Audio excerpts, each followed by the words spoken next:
fellas, let's go. Here we go. Big play. Trips open right, 334 stretch, Z post, X stop, on two. Ready? This is my dad's show. It's called the Quarterback Dadcast.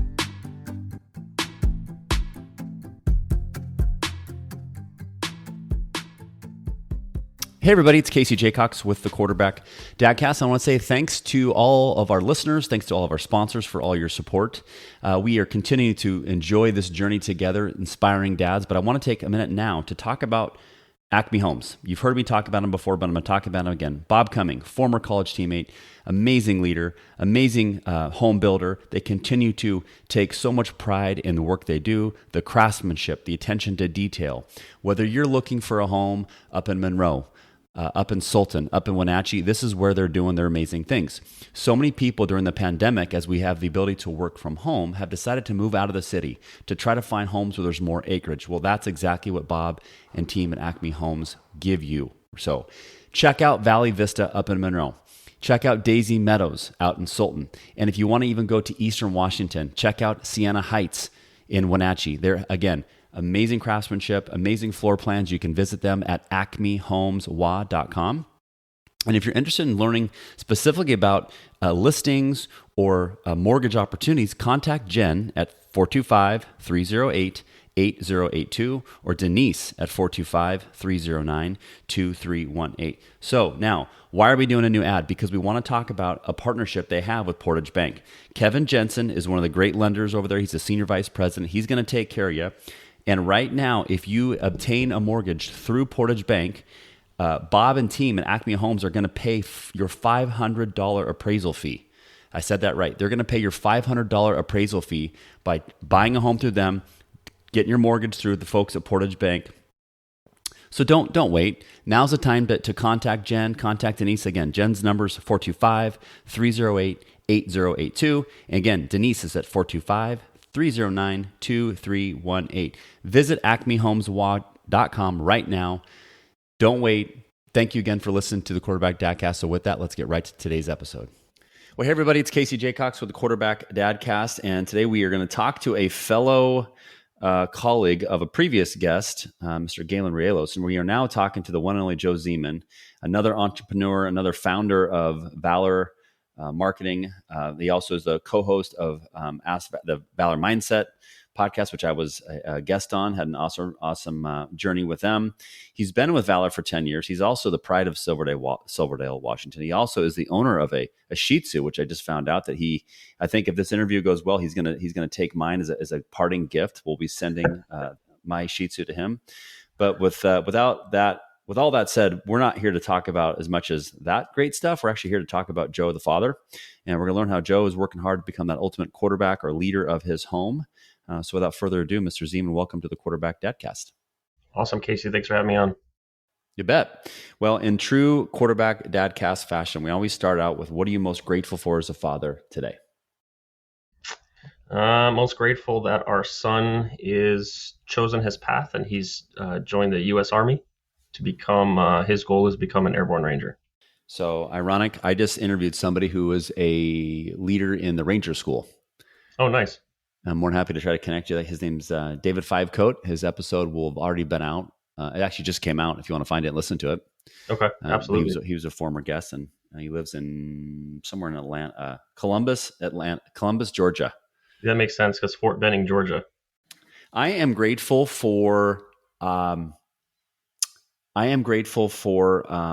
I want to say this? I'm grateful for adversity, and I'm grateful for a mindset that I was at times blessed with the ability to always find positivity. And specifically as a father, when things sometimes are perceived as struggles or things are going tough or wrong, for whatever reason, my mindset always goes to, how can we find something positive out of that? And so I'm grateful for that view.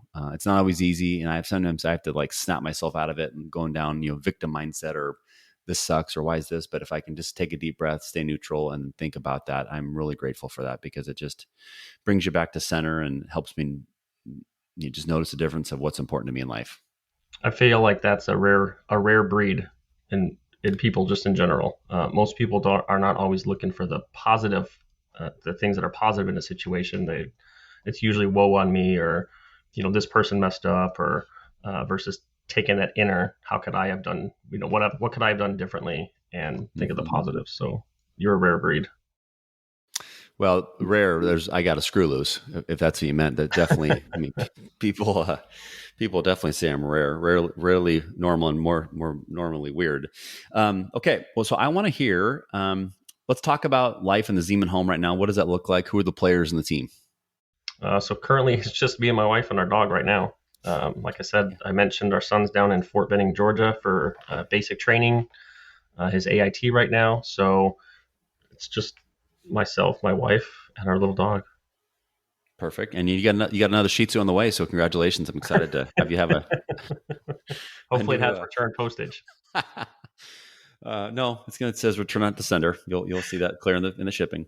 I mean, the good thing for you is the Humane Society is right down the road from me, so we can always find a new home. Here we go. Tell me how you and your wife met. We met while working at the same company. We both worked in the Yellow Page industry, and she worked in a different office than I did, and then kind of offices mixed. And then, we just kind of met, kind of started out as friends. And then, we were both out one night in at a club / bar. Just so happened I was there with friends, she was there with friends. We kind of just met up, and and then we just started dating, and 3 months later got married. Wow. Why'd you guys take so much time? Right. And how long have you been married? Oh geez, 15 years, 16 years. Very cool. Very cool. Okay. Well, I want to hear about how Joe grew up. I want to hear about what was life like growing up for you, and talk about how your parents shaped you, and then talk about some lessons your parents taught you that you applied to your son. Growing up, I grew up in the northwest suburb of Chicago, called Niles. We grew up in a middle class home.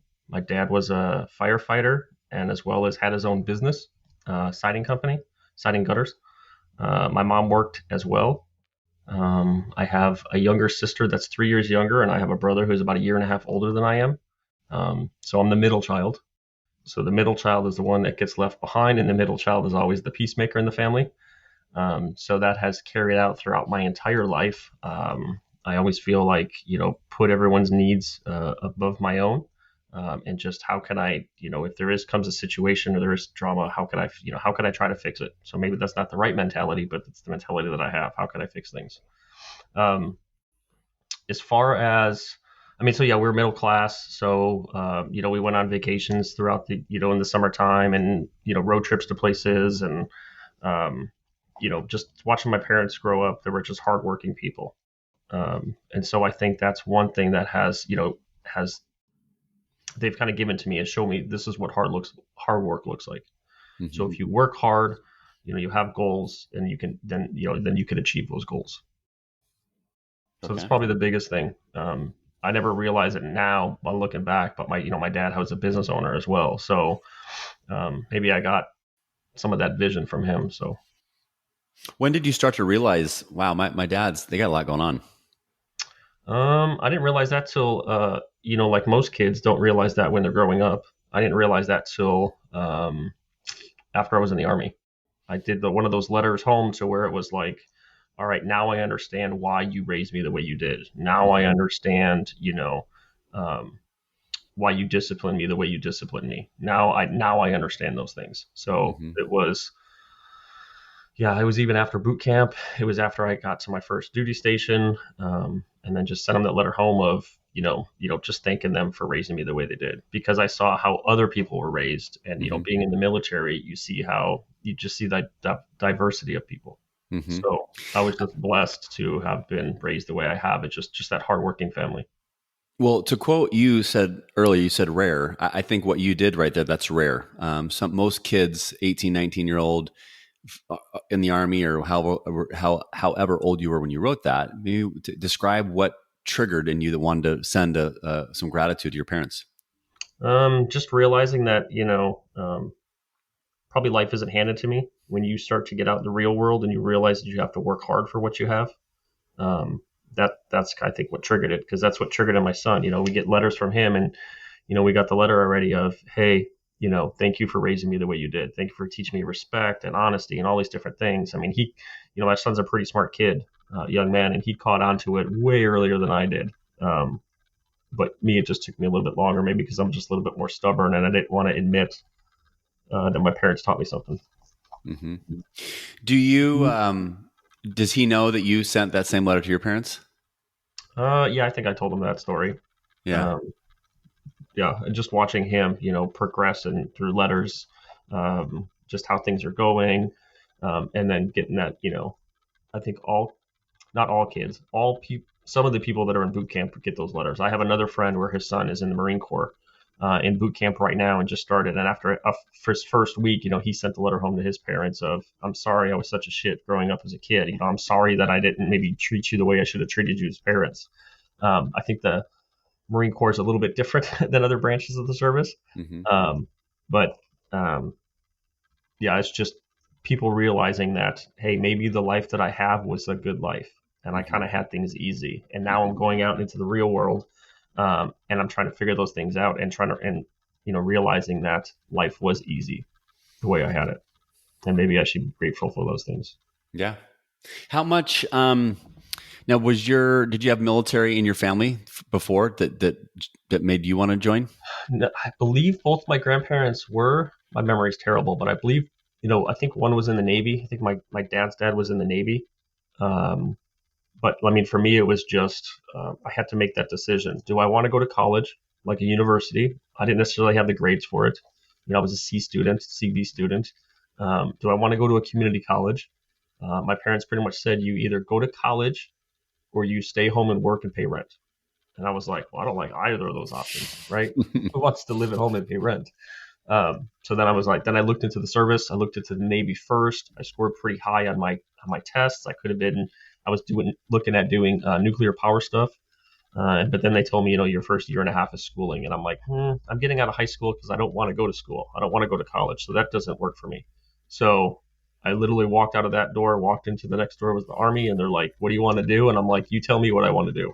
Because I'm a young kid and I don't know. And it's the same story of, they got to fill their quota, but do you want to learn how to shoot guns and blow stuff up? And I'm like, yeah, that sounds like a lot of fun. So I've never done those things as a kid. So I'm like, let's do that. Mm-hmm. Of course, come home, tell my family, I just joined the Army. They're like, please tell me you didn't join the infantry. I'm like, that's exactly what I joined. So, yeah, kind of going against what, my parents wanted me to do, just to kind of learn and live my own life. How, before I forget, thank you for your service. I always make sure did you spend time in any active duty situations? No, I was thankful for that. I spent 2 years in Germany. Then I came back to Fort Lewis. And then I got out of active duty, picked up the first job, which was slinging yellow page ads, and then also doing the National Guard for 2 years. My funny story is, like, when I got out, I literally, the week after the week during I was getting out, Washington State got activated. So because I was already getting out, because they didn't need me, it was weird because, a couple weeks prior, I had failed a PT test. I have no upper body, so I can't do push-ups. Even as an adult, I still can't do push-ups, but I could do everything else. But so I failed, so I wasn't allowed to re-enlist. And then they get activated, and then my commander calls me in, and he's like, hey, we just got activated. We can sweep that under the rug if you want, and, you can come join us. And I was like, I think I'm good. I looked at it as, there's a war happening here, and I don't think I'm that ready to go. Now, hindsight now, part of me regrets not going. How come? Not getting that experiences, not being there for the guys to my left and right. But that's a small portion of me. Everyone else is like, I'm glad you didn't do it. Mm-hmm. What, as you think back, so like your journey going in the Army, the ups, the downs, and then you see your son going through it. Talk about that experience as a father, to like not giving him the answers to the test, but letting him learn like lessons you learned. Yeah. To me, like the same thing I told him is, keep your head down, do what you're told. You're going into basic training, and for what you have in your contract, looking at airborne, looking at being a ranger, I said those are leadership. People are looking for you to become a leader. So when you're going to boot camp, they're going to test you. So they know what everyone's job is based upon their contracts. So the people who are just not just regular infantry and they're doing something to be elite, like they're going to look to you for leadership. I was like, so be that leader. So you're that leader. You know, he played high school. I mean, he played football since he was like 5 years old, and on the field he was a leader. Mm-hmm. And then part of off the field, you know, kids looked up to him. I said, so take that same leadership and bring it into the military. I know that you want to keep your head down and you only want to focus on you, but that's not how the military works. And you'll find that out within the first few weeks, the first month of actually getting in basic training, that you're there and you're there to support the guy on your left and the guy on your right. Hmm. How much of those lessons you learned through military has impacted you in the business world? I think a lot, because I've learned that to kind of go for what you want. If you want to be a business owner, go be a business owner. You have to not listen to the naysayers telling you you can't do this, or I don't think you should do this. I think that you should do something else. I think just go with your gut, and if that's something that you really want, then that's something you're going to work hard for. I think the biggest thing is the loyalty fact of the military. So I learned as I got older that I'm a very loyal person. Mm-hmm. So loyal to my friends, loyal to family. So yeah, just the loyalty part of it, you know, being in the military, being loyal, being honest and upfront with people, and just work hard for what you have. No, I like that. So how far is your son in? When does he Oh, get out? he's just a baby in the process. He just graduated the first phase of basic training. He's Okay. into his second week of advanced individual training for infantryman school. It's like 11 weeks long. Mm-hmm. I mean, from there he graduates in February, goes to Ranger selection first. Mm-hmm. That's like 8 weeks. Then he goes to airborne school, another 4 weeks. Then he goes to Ranger school, which is another 8 weeks. I mean, so he's just getting started. Okay. So from a dad's perspective, what's your son's name? Ty. So Ty is now gone. It's just you, the wife, and the awesome Shih Tzu. When another one on the way. Congrats again, by the way. For the younger dads out there that are still, got kids in their roof and they're not empty nesters yet, talk about the experiences you had within the house, and then talk about a little bit the journey of, oh my God, he's gone. I think that growing up, dads need to learn patience. I think that's the biggest thing. Don't be quick to judge. Don't be quick to speak. Sometimes you have to just be a listener with your kids and just have that patience, because I think that's where a lot of people lack. I know that's where I lacked as a father, was not having patience. And I see that now as that's how my father was. So like, you pick things up from your parents. So even though you don't want to be your parents when you get older, some of those things that you've learned as a child of what maybe a parent should be, that carries over. So I think for me, it was a lack of patience. It's just that quick to, when he screwed up as a kid, instead of maybe listening first and reacting second, it was more react first, listen second. Mm-hmm. Yeah, you're not. That's a common answer. You nailed my gap. Is patience. My dad was impatient. I think the difference between me and my dad. I hope I'm being self-aware by saying this. At least I am self-aware about when it happens. I'm like, oh, nope, I don't want to be that dude. Chill out. Mm-hmm. I can feel it. Sometimes I can't stop it. Sometimes I can. I'm like, okay, let's think why. For younger dads out there that just heard you say this, and it's like, well, I mean, how do you be patient? I got stressed out. I'm working 50 hours a week. I'm getting home at 7. The house is a dump. My wife's working too. The kids got to be fed. How am I going to be patient, Joe? Like, tell me, what would you tell them?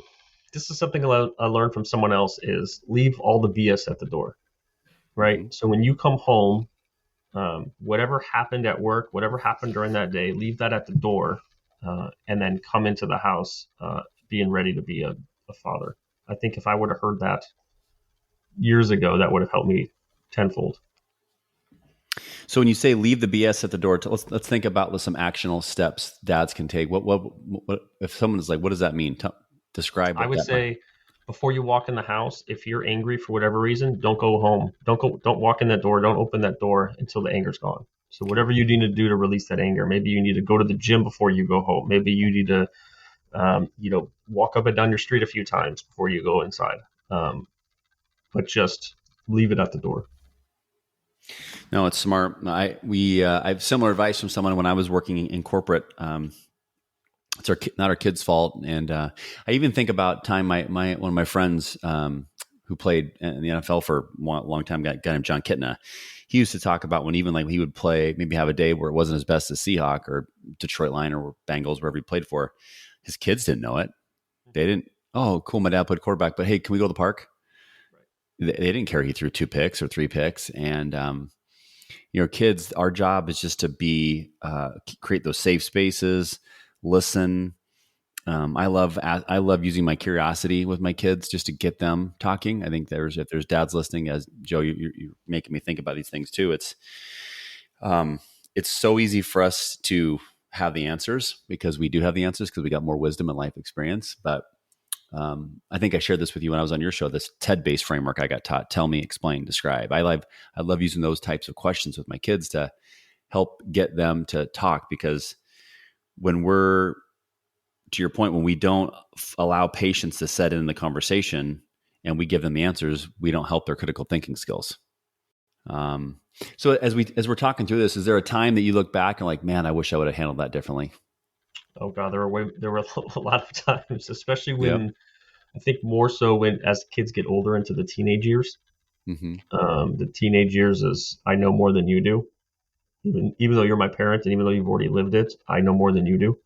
Um, it's still going back to because I've just had a lot of time to obviously reflect. There's only two of us in the house now. My son's gone, or our son's gone away. It's just now reflect on what could I have done differently, maybe to have been a better father. Mm-hmm. But I think that how we are as parents right now is also how we've, I don't want to say formed, but how our kids have formed into the people Mm-hmm. that they are. Just learning that I thank you for raising me the way you did. I thank you for teaching me these different things. Mm-hmm. But as far as being like, I was quick to react as a dad. Mm-hmm. And the other thing that I would say is always be on the same side as parents. So that's one area that I lacked as a parent, even as a spouse, is if you set a punishment in place, stick to that punishment. Don't if it's a timeline of, let's say, the grounding period is a week, stick to that week. Don't let your kids convince you that they need it. Whatever the grounding is for, don't let them convince you. You got to hold your grounds, because Mm-hmm. then what that does is that causes issues between spouses. Yeah. Yeah. It's easy. It's easy, easy to do that, but I think it's good that, I mean, you want to be calling the same play in the huddle and make sure that they're running the right route so you can hit your wife in a deep post route in the Yeah, end zone. yeah, absolutely. Um, I mean, for younger dads out there that might hear this, it's, we're talking high level. Is there like a specific example that might come to mind where we can help a dad out there, maybe younger dad, maybe me, like, hey, if this type of scenario happened, this is how I react. I mean, if you feel comfortable, this is how I responded. Wish I didn't, but looking back now, I don't know. Does anything come to mind? Man, you're kidding in there. I like the questions. It's all right. I'm Um, curious. you're curious. Um, I would say, especially when it comes to like lying, like if you know you caught your kid in a lie. Mm-hmm. Um, I think that's a big one that a lot of parents go through, is especially the lying. Um, like a good example of that would be like when kids first get their cell phones and they're curious and they're hanging out with older people. They don't realize that parents know how to check the search history, right, on kids' phones for what they've been searching for. Oh yeah. So, like, as our son, he was curious. He was hanging out with his older cousins, and they had mentioned something, so he had looked for it on his phone. Turns out it was not appropriate. Mm-hmm. Um, and then, so you get your phone. Now you go home and you have an iPad, for you looked at those things on your iPad because you need visualization as a young boy. I think you can understand where I'm going with this. Yep. But as opposed to just, I think maybe how you handle it could be different. Mm-hmm. I mean, us is just, tell me your side of the story. I didn't do it. I didn't do it. I didn't do it. Um, Somehow coach them along the lines of what you're looking for is okay. It's just that maybe you should come and talk to us first versus you going to look for things. Mm-hmm. Yeah, no, that's good. I think it's lying's a one that parents will face. I know dads, we face it, and one of my son, sometimes they don't realize we aren't as dumb as we look, and I remember my mom telling me that, my dad telling me that, but I think that's all part of the journey. And I think how we stay calm when they do things that aren't right, and I think through questions, we walked him right into he had nowhere to go out, nowhere to leave. And I was like, oh, I'm done. Yeah. And then there was consequences. Like, so he wanted to go to like a volleyball game. Well, sorry, you can't go. Here was your choice. You chose A, choose your own adventure. You're those old school books, and you chose that adventure, and eventually the game's done. And Yeah. means, And I think you just made me think then, like, too, like, as far as discipline goes, like, we did things like, all right, I'm going to use my military background. All right, you don't want to listen, right? As like with our son, you can take things away from him and it would not affect him, right? You could restrict him to his room. It didn't affect him because he was an only child. So he found ways to keep himself entertained. So we would even do things like, all right, let's go low crawl outside. Let's do things like physically. So let's try to punish you. But for him, even then, it wasn't a punishment looking back. But it was, all right, let's low crawl in the grass. Let's high crawl. Let's do push-ups. Let's do sit-ups. Let's do, sit on the wall. Let's do different types of things to punish. But that only made him stronger. Looking back at it now, mm-hmm, did it achieve what I wanted it to achieve? Maybe, but mm-hmm. it made him physically stronger Yeah. as a kid. But it was the only way that we could, excuse me, maybe get to him a little bit. Because, like I said, taking things away didn't affect him at all. Well, I think of it, maybe it's a win. I mean, it definitely got him off screen. Yep. Got him stronger, turned him into a good football player. Mm-hmm. He's a well-rounded son. He's in the military, doing what he wants to do, and had the right mental mindset to send you a note back saying, "Hey, mom and dad, thanks for what you did." Mm-hmm. Which, I mean, that's got to be the best feeling in the world. Maybe talk about that when you open that letter and walk us through that day. Yeah, that's the one thing that we look for as parents is when we send them off and we can't talk to them on the phone yet, but we can get letters from them. So he was writing us, 2 or 3 times a week. So he was explaining, all right, this happened this day, this happened this day. Like, it sucks here, right? Oh, it's getting better. Oh, now today's a crappy day. Oh, tomorrow's getting better. So you're waiting for the mail to come because you know that you're going to get a letter from your son. So every time you go to the mailboxes, did I get a letter? Did I get a letter?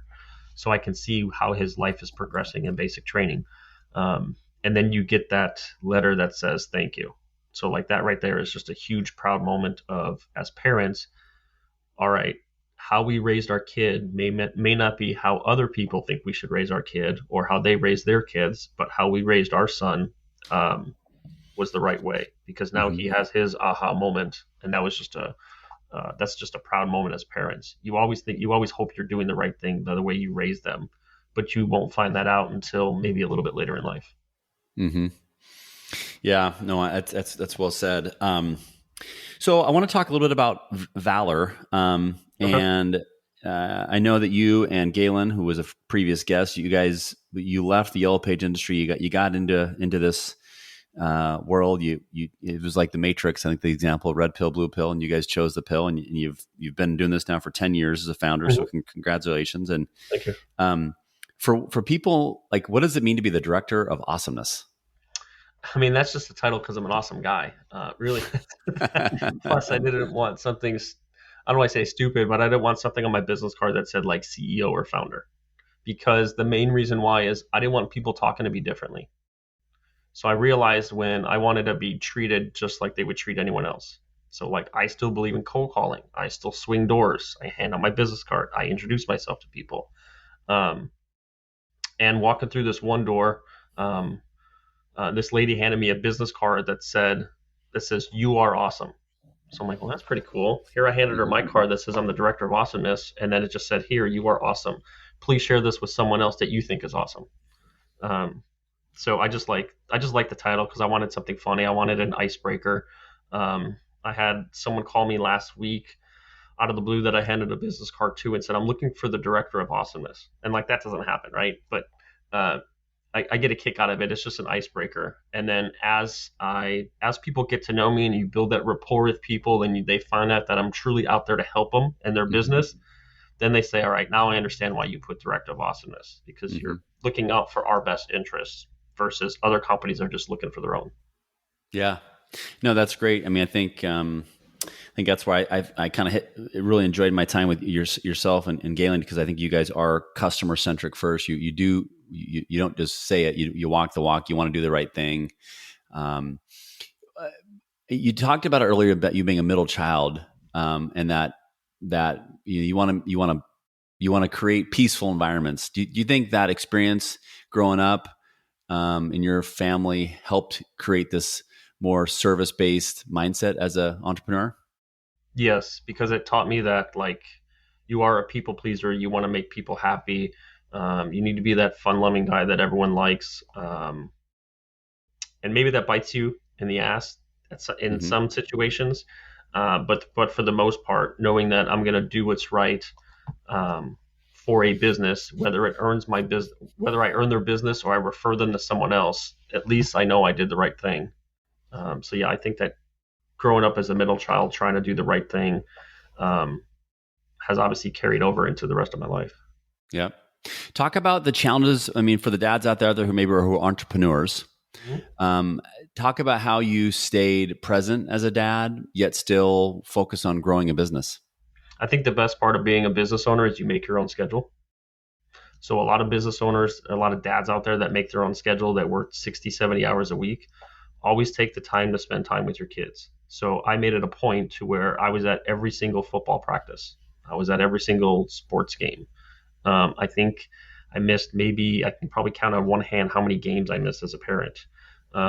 I was involved in help coaching coaching some of the baseball that he played as both in like very young age and then at a one time at like a kind of a select age, a select baseball team that he was on.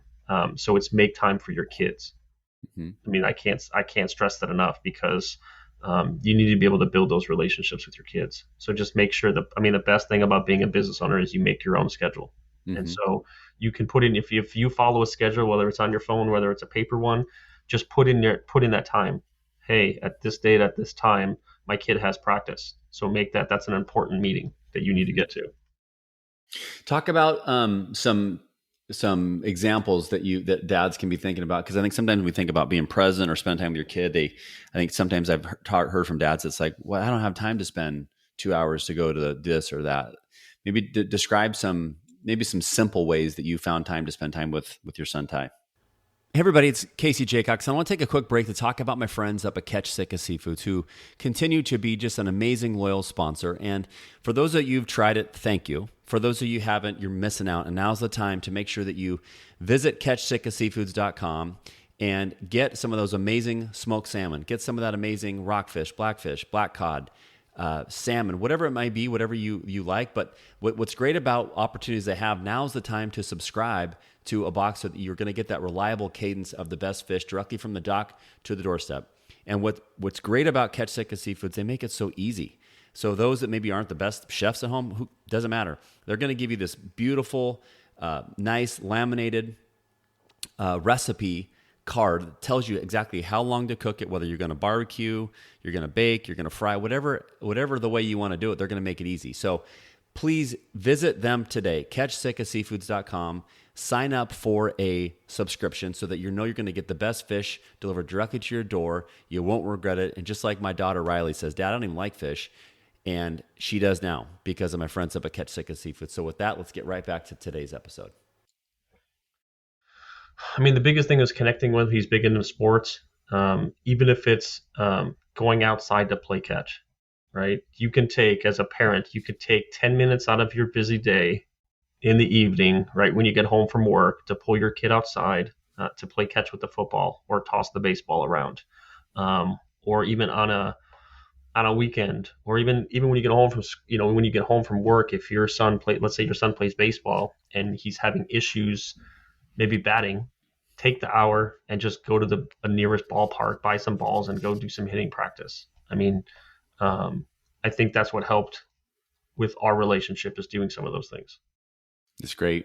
I don't know if that answered your question. No, that's good. I think it's good. I mean, there's whether it's taking a walk. I've done that with my daughter. Whether it's rebounding, whether it's I think the things we as fathers need to. I think one of the things I'm hoping that dads who listen to this podcast get out of it is, I think sometimes generationally, dads are the ones that are the stoics. We don't talk about our feelings. We don't talk about vulnerability, what we're not good Mhm. at. And I'm the opposite. Maybe I did, like, when I fail, when I don't do something well, I like telling my kids about it. Hmm. Like, for example, a couple years ago, I applied for a TED Talk, didn't get selected. I don't know if it was I sucked, maybe I was the wrong guy, wrong environment, whatever the reason may be. But I love telling my kids that because, hey, I wasn't afraid to try. And two, I went out and did it, but I wasn't selected, but I'm not going to quit. I'm going to keep Right. working to get better, whether it's practicing. Let's say I'm speaking to a company. I'm going to close my office. I'm going to practice, go through a dry run, teaching my, Right. like, if I have you shoot free throws and I expect you to practice, well, I'm going to be practicing too. So to me, those are, I think, things I get inspiration from, is just trying to, I want my son or daughter, both of them, to be one that they are not afraid to talk about their feelings and not Mhm. afraid to do the little things. And I think it's important to even ask your kids, like, what do you value? What can we do? What are some things that we can do together? Hmm. Um, because I think that parents probably don't ask those questions. Like, how do your kids communicate? Do they communicate through text message? Do they communicate through email as they get older? I mean, Hmm. how do they communicate? What's their idea of communication look like? And then Hmm. meet them on that level. Yeah, meet one of my friends. I've given him much love. My buddy from the East Coast, his name Bert. He always talks about, what is your end game, and so I think about Stephen Covey's "Begin with the End in Mind." Mhm. That's what I want dads thinking about too. Is, you know, um, success is not how we define success; it's how they define success, Mhm. and it's their life. Like you did, I think you did a great job of saying, this is when you join the army, or your son is. It's what they want to do. Right. And when we try to convince them to do things, just like in business or relationship, we try to convince people to do things, they're going to do the opposite. Right. I think the reason why we were so active in my son, especially for me, is because I didn't have that as a kid. Like, mom Mm, went to everything, mm, right? Dad was always working, right? Dad worked as a firefighter. He worked hard. The job he had is very heroic, and then you have a business, so you got to work that, and you're doing these things to support your family. I think, but the biggest takeaway I would have then is make sure you take that time to spend that time with your kids, because at some point they're going to grow up and they're going to move out of the house, mm-hmm.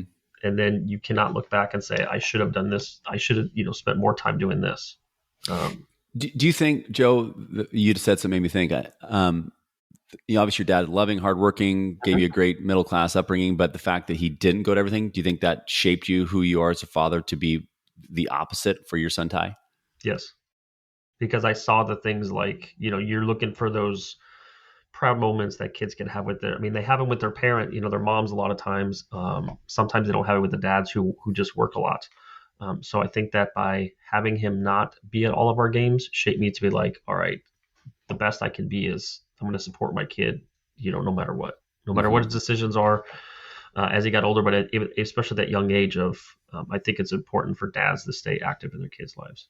If Yeah. they have a daughter and the daughter's in gymnastics, go to those gymnastics meets, go to those gymnastics practices, right? Uh, if they're cheerleaders, I see a lot now, even more at football games, like the dads are coming to support their daughter who's a cheerleader.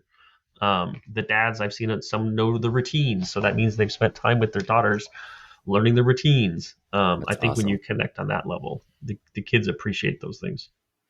Yeah, and anything, even if it's robotics, even if it's cross Hmm. country, just because it's not what we did doesn't mean Right. it's stupid or sucks, or make it like it's funny. My son, I love golf. I've introduced him to golf since he was 2, but I was never good at it competitively. Well, that's his sport now. He just done playing basketball. My daughter's a hooper. I Hmm. sucked at basketball. I was okay, but that's her jam. She loves it, and I love, you know to your point, I think it's so important for us to remind it that this is their journey, whether it's military, sports, reading, theater, a job in high school, whatever it is. Like, that's our job, dads, is to make sure that we're doing everything we can to make it about them. Correct. Um, and so, as we think about, you talked about patience. Is there? I'm guessing I'll ask it again, but as you think about your dad game, um, the time your son was with you before he's now in the military, if you could think back to a mistake or two you made that you wish the other dads at home can learn from, would it be patience, or is there something else that comes to mind? Being a better listener. I think that patience is part of it. Being quick to speak versus taking the time to listen. So tell me Um, more about that. What do you mean by that? um, when your kid messes up, A lot of times as parents, we just think that they did something wrong right away. And that may not be the situation. So, like a good example is here, we get called to the school for our son, um, because he pushed someone. We're like, oh, Grad, what did he do? So you go and you listen to what the teachers say first, then you come back and I think we, maybe yelled at our kid, and then come to find out like here he was, someone else was being bullied, and he was standing up for that kid who was being bullied. Well, the school forgot to mention that part. So as parents, we were quick to judge Mm-hmm. versus maybe, hey, let's listen what the school has to say. Great, now let's go talk to our son and figure out what happened. Like, why did you do that? Because our son isn't the kid who would just pick fights in school. So it's just listening, taking that extra step to let me listen to what our child's side of the story is first and see how that lines up with the school. So Mm-hmm. like in that situation, it was here our son was, some kid was in the hall being bullied by someone else. Our son stepped in. The teachers only see the second push, right? So my son gets pushed. So what does my son do? We teach him, great. If someone swings, you swing back. You always let him throw the first swing. I mean, then if you pummel him, the kid, then you pummel the kid. But then you push the kid back, and then you get caught doing that. But the teacher in the hallway doesn't see the first action taken. Mm-hmm. And so we saw a lot of that in our son, to where he was standing up for other kids. And then it's weird in the school system because they tell you we don't allow bullying, and then someone stands up for being bullying, and then you get punished for standing up for the kid who's being bullied. Um, but just that example right there, like just taking the time to listen, like, hey, this is your side of the story. This is what happened in the situation. Mm-hmm. And then before you make a decision or before you're quick to judge, make sure you get both sides of the story. No, that's good. It's good advice. You make me think about things I talk to a lot with my clients in my coaching space. Is it's not the first question is important, but the second and third are even more important. Mm-hmm. And really trying to get to the root of what happened or why emotions there, or what people are thinking. And when we do that, I think relationships form. We improve our listening skills, and I think it takes a lot of self-awareness to really be a good listener. But when we do, that gift, when someone's like not on their phone, they're looking in your eye, they're not over talking you, they allow space to sit in. Mm-hmm. That is a massive gift we as dads can give our kids. Yes. A massive gift. So I think I wrote down a bunch of notes here. And so dads, if you're listening at home and you got a pen and paper out like I do, please make sure we're focusing on listening. Because again, it's not about us, it's about them. And we got to learn, we got to meet them where they are and learn where they are and learn to become that ultimate quarterback of our home, for a metaphor. Shout out to Uncle Rico. I got to keep the Uncle Rico streak alive by saying that. Okay. Before we get into the lightning round, which is when I go just completely random on you. Do it. I want to know, like, if you think about, if we were to summarize kind of our conversation today, what dads can take of it, what dads can learn to become that ultimate leader of their home, talk about what comes to mind for you. Right away, support your kids, no matter what their decision is, no matter what their goals are in life. Just be that supporter for them. You have to stop telling our kids, no, you can't do something, and say, yes, how can I? Yes, you can do it. The biggest thing is you can do anything that you set your mind to. I mean, people say it all the time, but some people don't believe it. So believe that when you say that to your kids, and then just support them. So like whatever their decisions are, support their decisions. It's their life. It's not your life. So that took me a while to understand as a parent, probably till my son was in his probably junior year in high school, of it's not my life, it's his life. He has to learn things. I can give him advice, I can answer questions, but it's still his life and it's not my life. And I just have to support his decisions, whether I agree with him or not. Good. Anything else besides support your kids? Anything else come to mind as a recap of things that you shared with me today? Just learn to be more patient with kids. Don't be quick to act. That's just my fault personally, but I'm sure there's other dads that can relate to that. Have that patience, or learn some sort of patience. As you're, like you said, if you're, like a friend told me, when you're getting home from work, and if you're angry, don't go in that house till you're not angry, because then your kids see that you're angry. And you're walking in the door and they don't know that you're angry from work. They could think that you're just angry with them. That's good. Taking more notes here. So I got support your kids. Don't tell them. Got to believe. Be patient. Don't overreact. And then don't enter the house anger. If you're having a bad day, it's not your wife's fault, your partner's fault, your son's fault, whoever's fault. It's not their fault. It's yours. So let's get our shit right. Yep. And get yourself in the right mindset. And then you're the most important, whether you're a CEO, a janitor, a bus driver, a football player, great. Your most important job starts when you enter that house. And that's when we got to use the things that Joe's talked about today around support, patience, and dads. Let me make sure we're clear. We're all flawed. We all got gaps. The host, I got tons of them. But if we can all work on being self-aware, learning about ways to become better, I think that's where we're going to help create a better society, more friendly, supportive, inclusive. And I think what you said too is showing your kids when you fail. Mm-hmm. Say like, this is a goal I had. I did not hit my goal, but these are the lessons I learned from my goal. I didn't stop trying at that point. I kept going. Mm-hmm.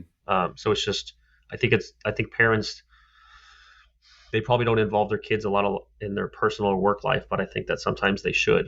So that way they can see that it's okay to fail, but it's what do you do after you fail? You fail forward. What did I learn from my failures?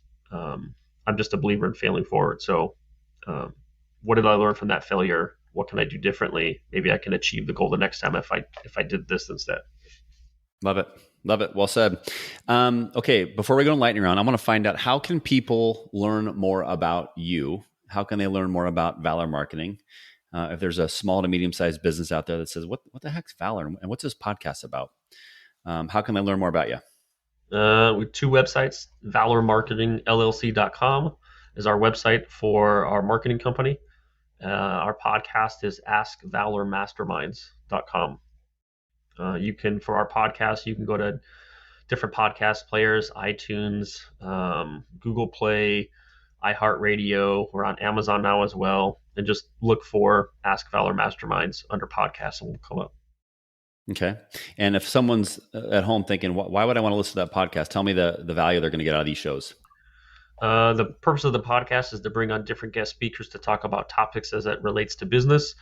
So whether it's if they're an entrepreneur, if they're a business owner, if they're a director of marketing, if they're a nonprofit organization, if they're a franchise owner, if you're in some way involved in business and being a business owner around making decisions for like business, then you want to check out the podcast. Casey was on. I mean, right there, that's the number one reason why you need to go listen to it, because Casey was on. I did not pay him to say that, for the record. Did not pay Joe to say that. But we've had on some cool guest speakers. We had on Bob Berg, the author of The Go-Giver. We had on Dr. Ivan Meisner, who's the founder and chief visionary officer of BNI. We've had on Dr. Jen Welter, who was the first female to coach in the NFL. We've had on just a number of different guest speakers, and they all bring and all talk about topics related to business. I mean, the one we're doing tomorrow is someone who's a voiceover coach and does voiceovers for businesses. So I think the weirdest one we had is someone who talks about neurotropics and how you retrain your mind. We've had on someone that talks about posture for people working from home, how to correct your posture. So there's going to be an episode for everyone in there. Interesting. That's very cool. Please make sure you guys check that out. All right, Joe, it is now time to enter the lightning round. This is like kind of the 2-minute offense from a quarterback's perspective, where I go completely random. I'm going to ask you anything that comes to my mind. Your job is to answer it quickly and succinctly, a question or answer back. Are you ready? No, but let's do it. Okay. True or false? Day one of basic training, you watch Stripes. False. Okay. Favorite Army movie? Probably Black Hawk Down. Okay. If you were to play, true or false, if there was to be a movie made about your life, it would be called Rambo. False. Okay. If you were to go on vacation right now, where are you going? On a beach, someplace warm. Okay. And if I was to come to your house tonight, what are you making me for dinner? I don't know, because I haven't thought that far ahead yet. That's not a good meal. Why? God, I'm going to change my plans now. Come on, what are we cooking, Joe? I'm probably going to go to Sprouts. I'm going to pick up something that's already marinated, probably something with chicken and vegetables. Okay, good. If there was, actually, tell me the last book you read or listened. They're sitting behind me, but probably The Carpenter. Okay. Last song you listened to on your phone?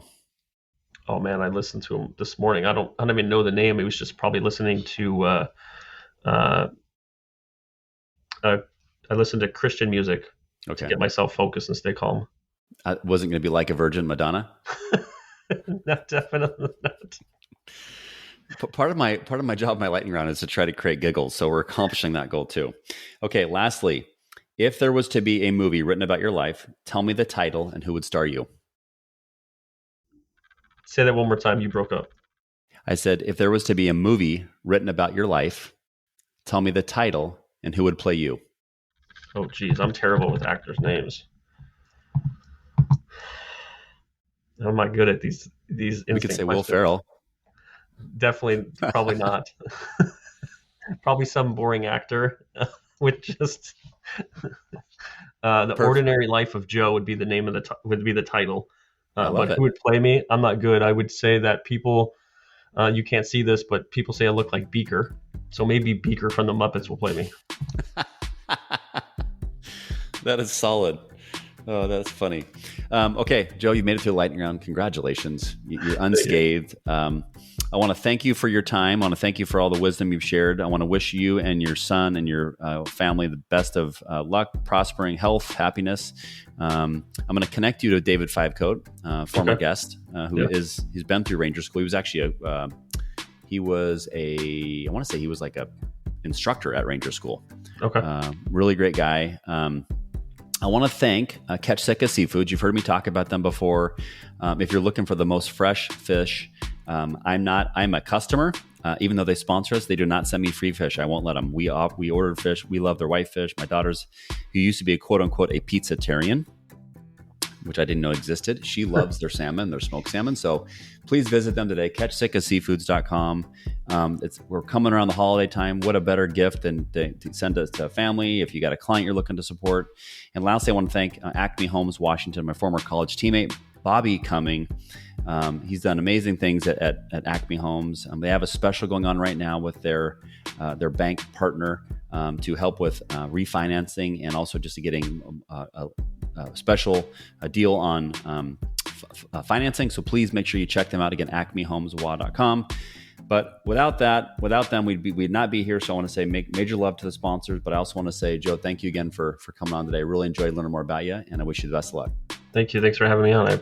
I enjoyed it. You bet.